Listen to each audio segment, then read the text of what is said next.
Moray Verabotai, la fête de Hanouka est une fête extraordinaire car elle véhicule la Emouna, la foi, la croyance que nous avons en Kadosh Baruch Hu. C'est en plein milieu de l'hiver, lorsque l'obscurité, eh bien, s'installe, que vient cette petite lueur et qu'elle a la capacité de chasser toutes ces ténèbres.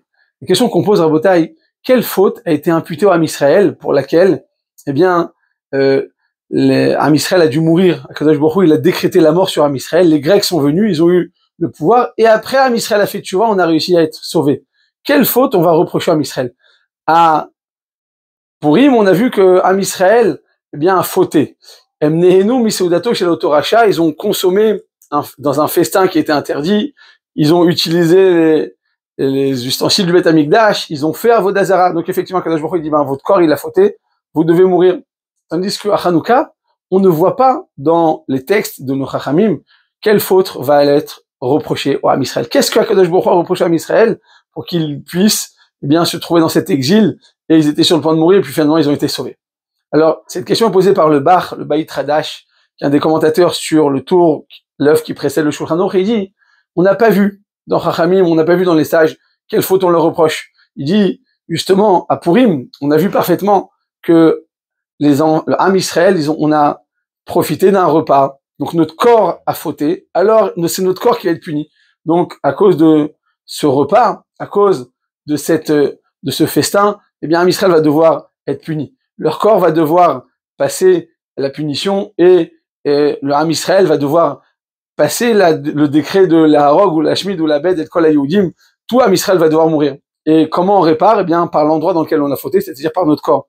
Quand Esther Amalka, elle va aller voir Achashverosh, elle lui dit voilà, je te demande de libérer mon peuple, mais avant cela, elle a demandé que Ham Israël prie pour elle et jeûne pendant 3 jours. Soumo alay shoshet yamim. Comme ils ont fauté par le corps, ils vont réparer par le corps. Mais à Hanouka, Moray Verabotai, on ne sait pas quelle faute va être reprochée à Ham Israël. Le Bach, le Baït Radash, il répond de la manière suivante. Rabotai, écoutez bien cet enseignement, il est extraordinaire. Il dit en réalité, Ham Israël à l'époque du Beth Amikdash, eh bien, à la fin, ils s'étaient tellement habitués au Beth Amikdash qu'ils faisaient les choses sans entrain.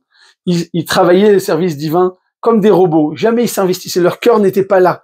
C'est-à-dire que c'était comme des fonctionnaires du service divin. Le cœur, il n'investit pas leur cœur. Quand tu investis pas ton cœur, pourquoi il veut pas? Donc Hachem, il dit, vous avez fauté avec votre esprit, avec votre spiritualité, avec votre entrain. Il manque d'entrain dans votre Hachem. Eh bien, je vais vous retirer ce travail.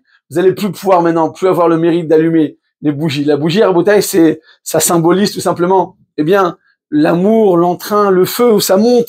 Ça, c'est un feu dévorant qui va nous pousser et nourrir notre volonté, notre motivation. C'est ça le feu, Rabotai. Kadosh Baruch Hu dit, vous savez quoi, je ne veux plus de votre Avodat Hashem, gardez-la pour vous.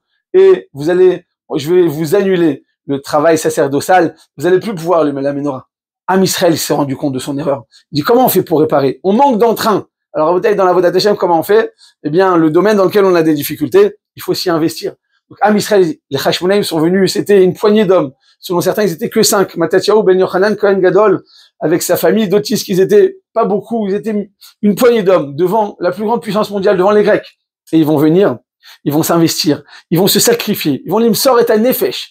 Ils vont se sacrifier à pour une mitzvah qui n'en est pas une finalement. C'est une chumra, c'est un hidur mitzvah, c'est-à-dire c'est juste une mesure de zèle sur une mitzvah d'allumer des bougies. Ces bougies à au Beth Amikdash, cette huile, eh bien on avait le droit, nous dit le Rambam, on avait le droit d'allumer une huile qui était impure. Pourquoi? Parce que comme Ham Israël dans cette majorité il était impur, alors à ce moment-là on a le droit d'utiliser une huile qui est également impure. C'est-à-dire que les lois de Touma Vetahara, de pureté et d'impureté, elles sont relatives au Ham Israël. Si la majorité du Ham Israël est impure, alors on a le droit d'utiliser dorénavant.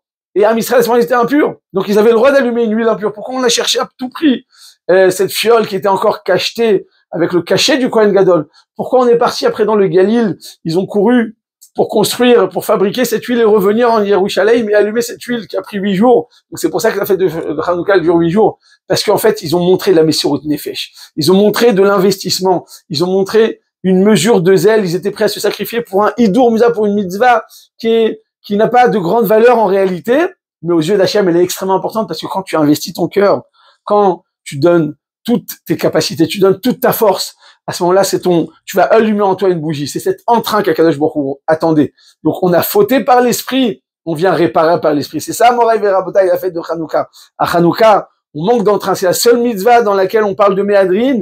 Et Méadrin, Mina Méadrin, parce qu'en fait, c'est la seule mitzvah dans laquelle Hachem dit, montrez-moi votre volonté, votre désir. On a fauté par l'esprit, par la Rouhanout, par la spiritualité, on vient pour réparer la spiritualité. Et c'est pour ça que toujours Miket et Hanouka, c'est dans la même semaine. Parce qu'en réalité, à Miket, il y a un homme qui est venu, Yosef Hatzadik, il aurait dû tomber dans la déprime, il aurait dû se dire, bon, Akadosh Baruch Hu ne veut pas de moi. Et il s'est quand même battu. Un homme tout seul, peut-être ce qu'il a réussi à faire. C'est comme Yochanan Kohen Gadol. Matatiaou, il est venu, il dit, je vais aller tout seul contre tout un empire, et il a gagné à la bataille de la guerre. Quand une personne ne perd pas espoir, elle a une force énorme en elle, et c'est cette bougie qui va pouvoir retirer et chasser beaucoup d'obscurité. Hanouka Sameach, Shabbat Shalom.